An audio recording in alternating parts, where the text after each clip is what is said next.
je vous embarque pour une visite dans le cœur même de l'unité centrale. Ici sur la vidéo, nous avons une unité centrale qui a été ouverte. Ce qui frappe évidemment, c'est que cette unité centrale contient essentiellement du vide. Il n'y a pas grand-chose dedans. Voyons quand même quels sont les composants essentiels que l'on y trouve. Premier composant que nous allons décrire est celui qui se trouve en haut et à gauche de l'image, là actuellement, ce boîtier métallique qui est en fait l'alimentation électrique de l'ordinateur. Si vous observez cette alimentation électrique, vous voyez de nombreux fils électriques qui se dirigent vers les autres composants de l'ordinateur pour leur fournir l'alimentation électrique. Dans le fond de l'unité centrale, vous voyez cette carte, cette plaque de couleur bleu-verte. C'est ce que l'on appelle la carte mère. La carte mère sert en fait à accueillir tous les composants de l'unité centrale. Premier composant essentiel, le plus essentiel de tout est sans doute celui-ci. Le processeur. Oui, en fait, je vous annonce que je vous montre le processeur, mais non, je ne vous montre pas le processeur. Ce que je vous montre là est simplement un ventilateur. Sous le ventilateur, par contre, se cache un autre composant encore, qui est le radiateur. Ce radiateur est formé de plaques métalliques, d'ailettes métalliques. Le radiateur sert-il à réchauffer l'ordinateur? Ah non, c'est juste le contraire. Le radiateur sert à radier, à faire sortir la chaleur. Faire sortir la chaleur, mais de quoi?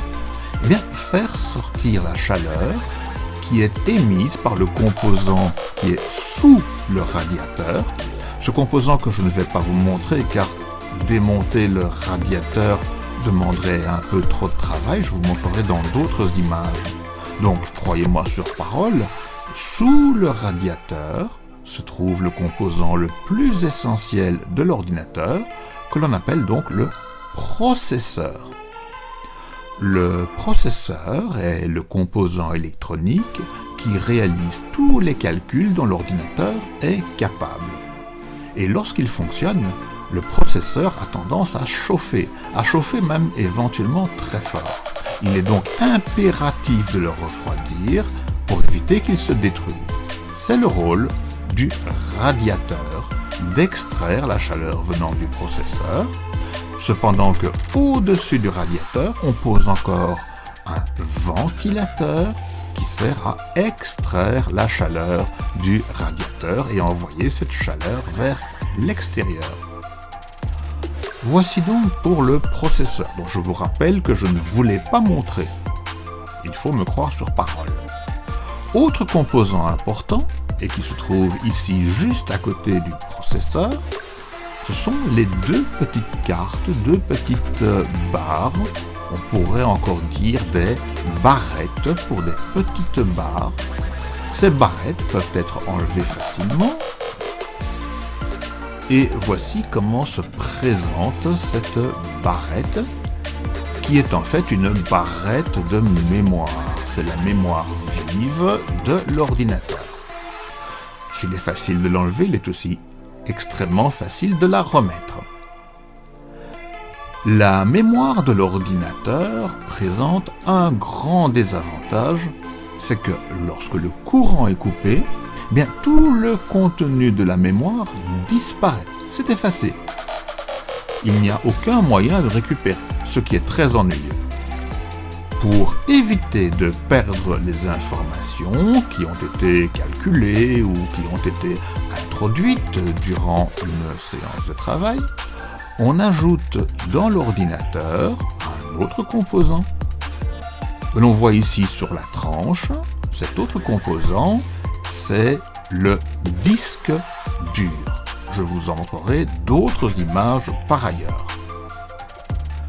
Le disque dur présente lui donc le grand avantage par rapport à la mémoire vive, c'est que lorsque le courant se coupe, toutes les informations qui ont été enregistrées sur le disque dur y restent, même si donc le courant est coupé. Le disque dur est connecté par ce câble rouge, cette nappe, dit-on, à la carte mère.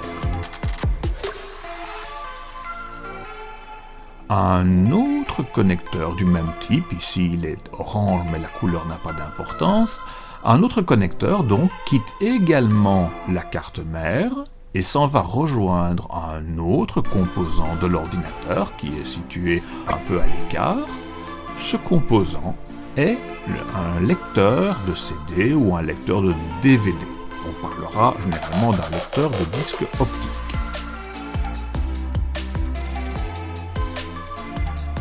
Dans cette séquence, nous avons donc évoqué la carte mère qui reçoit toutes les connexions venant des autres composants, l'alimentation électrique qui fournit du courant à chacun des composants de l'unité centrale, le ventilateur dont le rôle est d'extraire la chaleur venant du radiateur sur lequel il est posé, cependant que le radiateur lui-même sert à extraire la chaleur importante qui sort du processeur sur lequel il est posé. La mémoire vive sert à retenir des informations traitées par l'ordinateur jusqu'au moment où le courant se coupe. À ce moment-là, il faudra que nous ayons enregistré les informations sur le disque dur qui conserve la mémoire. Nous avons également montré l'emplacement du lecteur optique, lecteur de CD ou lecteur de DVD. Par contre, le grand absent de cette séquence aura été le processeur.